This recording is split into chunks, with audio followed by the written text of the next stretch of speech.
12th में lab में prepare करने वाला एक बहुत अच्छा एक्सपेरिमेंट होता है। बहुत बच्चों को ये एक्साइटमेंट रहता है कि प्रिज्म से हम कलरफुल इफेक्ट्स देखेंगे।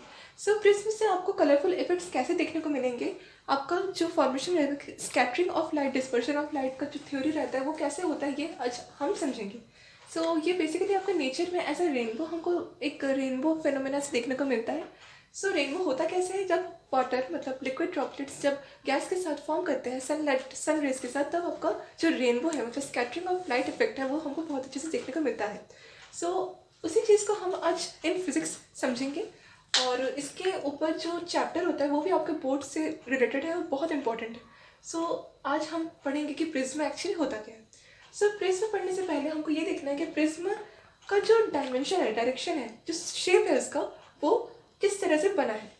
सो प्रिज्म आपका ट्रायंगल का भी हो सकता है, सर्कल का भी हो सकता है, रेक्टेंगल का भी हो सकता है, स्क्वायर का भी हो सकता है। जैसे मेरे पास एक प्रिज्म है ऐसे वाला, जिसमें हम देख सकते हैं कि ये आपका कौन सा शेप है, स्क्वायर दिख रहा है, मतलब रेक्टेंगल दिख रहा है। ठीक है, स्क्वायर होता तो इसमें हम क्यूब बनाते हैं। ठीक है, अगर हम रेक्टेंगल देख रहे हैं तो इसको क्यूबॉइड बोलते हैं। ठीक है, सो ये क्यूबॉइडल प्रिज्म है जिसमें हमको ये ग्लास है। अब इस ग्लास में मान लीजिए हमारे पास आसपास रेयर मीडियम है। रेयर मीडियम मतलब क्या समझते हैं, जहाँ से आपका लाइट आ रहा है। ठीक है, अब जहाँ से आपका लाइट आ रहा है उसको हम बोलते हैं रेयर मीडियम। अब जिस एंगल से या फिर जिस डायरेक्शन से वो लाइट आ रहा है और इस वाले प्रिज्म में टकराया, उस वाले फॉर्म को हम बोलते हैं, या फिर मीडियम को हम क्या बोलते हैं, डेंसर मीडियम। डेंसर मीडियम को आप इजीली क्या समझ सकते हैं कि जहाँ पर आपका लाइट रे कुछ देर के लिए ट्रैप हो रहा है। ठीक है, मान लो कि यहाँ से आपको लाइट जा रहा है अंदर, और अंदर की तरफ आपका क्या है, बंद है। ये पूरा जगह आपका बंद है ना, क्लोज सरफेस है। सही, इस वाले पॉइंट की तरफ जब लाइट मूव होकर यहाँ पहुँच रहा है, कुछ देर के लिए जब लाइट यहाँ बन के एक एंगल का फॉर्म लेगा, तब उसी वाले फॉर्म को हम क्या बोलेंगे, डेंसर मीडियम। जब डेंसर मीडियम से अगेन रेयर मीडियम की तरफ मूव करेगा लाइट, तब हमको क्या बोलना है कि लाइट अगेन डेंसर मीडियम से रेयर मीडियम की तरफ ट्रैवल कर रहा है। सो ये आपका एक प्रिज्म है। रेक्टेंगुलर प्रिज्म से हम क्या बोलते हैं, क्यूबॉइडल। रेक्टेंगल क्यूबॉइडल का 2 डायमेंशनल शेप होता है। उसी तरह ट्रायंगल को हम क्या बोल सकते हैं कि जब ट्रायंगल आपका 3 डायमेंशनल फॉर्म में आ जाता है तो हम उसको बेसिकली ट्रायंगुलर प्रिज्म बोलते हैं, क्योंकि ट्रायंगल का अलग कोई 3 डायमेंशनल नाम तो अभी हमने स्टडी नहीं किया। ओके, सो हम क्या देख सकते हैं कि 0 डायमेंशनल, 1 डायमेंशनल, 2 डायमेंशनल, 3 डायमेंशनल में यही डिफरेंस होता है कि जब कोई पॉइंट आता है हमारे शेप में, तब उस पॉइंट को हम क्या बोलते हैं, 0 डायमेंशन। फर्स्ट डायमेंशन या फिर 1 डायरेक्शन वो होता है जब कोई पॉइंट से हमारा एंगल या लाइन बनना स्टार्ट हो जाए।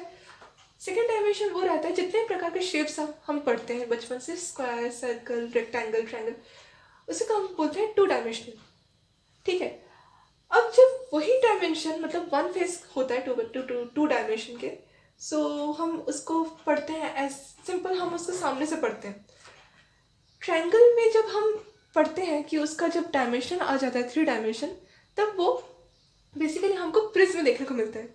ठीक है, मतलब हम स्टडी करेंगे आज के लेक्चर पे।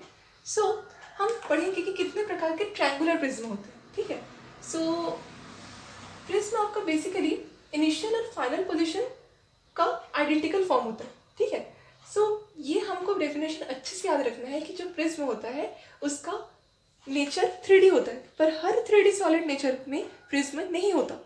ठीक है, तो आज हम पढ़ेंगे ट्रायंगुलर प्रिज्म। लिख देती हूँ।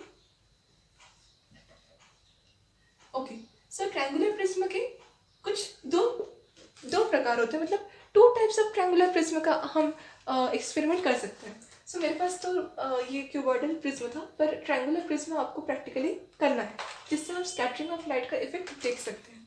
ओके, सो मान लो कि यहाँ पर हमारे पास एक बेसिक सा ट्रायंगल है। ये वाला ट्रायंगल आपका कितने वर्टिसेस बनाएगा, कितने फेसेस बनाएगा, कितने एजेस बनाएगा, ये हमको देखना पड़ता है। सो मैं पहले यहाँ लिख देती हूँ फेसेस। ठीक है, फिर एजेस होता है, फिर वर्टिसेस होता है। वर्टिसेस आपका बेसिकली पॉइंट्स होते हैं। सो यहाँ कंफ्यूज नहीं हो जाए इसलिए मैं पॉइंट्स लिख देती हूँ।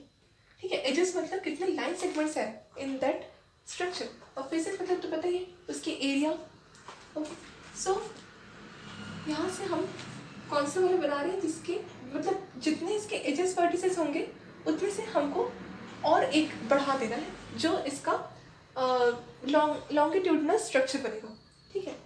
जैसे स्क्वायर का लॉन्गिट्यूडनल स्ट्रक्चर हम क्या पढ़ते हैं, रेक्टेंगल, वैसे ही ट्रायंगुलर का लॉन्गिट्यूडनल स्ट्रक्चर। अब एक ट्रायंगुलर प्रिज्म के बारे में पढ़ेंगे। दोनों ही प्रिज्म है पर अलग अलग है, तो आज हम दोनों के बारे में स्टडी करेंगे।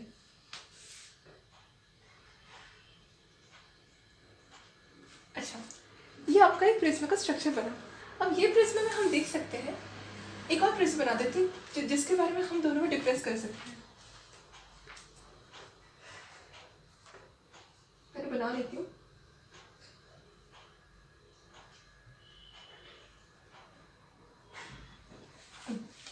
अच्छा, इसमें हमको बेसिकली देखने को मिल रहा है कि एक सिंपल से ट्रायंगुलर प्रिज्म है, एक लॉन्गिट्यूडनल ट्रायंगुलर प्रिज्म है। दोनों में खास बात क्या दिख रही है हमें कि दोनों आइडेंटिकल शेप्स के हैं, दोनों आइडेंटिकल शेप्स के हैं। जैसे ये इसके इक्वल ऑपोजिट शेप्स में डिवाइडेड इक्वल है ना, और इसका भी ये डिविजन इक्वल है, मतलब दोनों में फर्क ही नहीं है।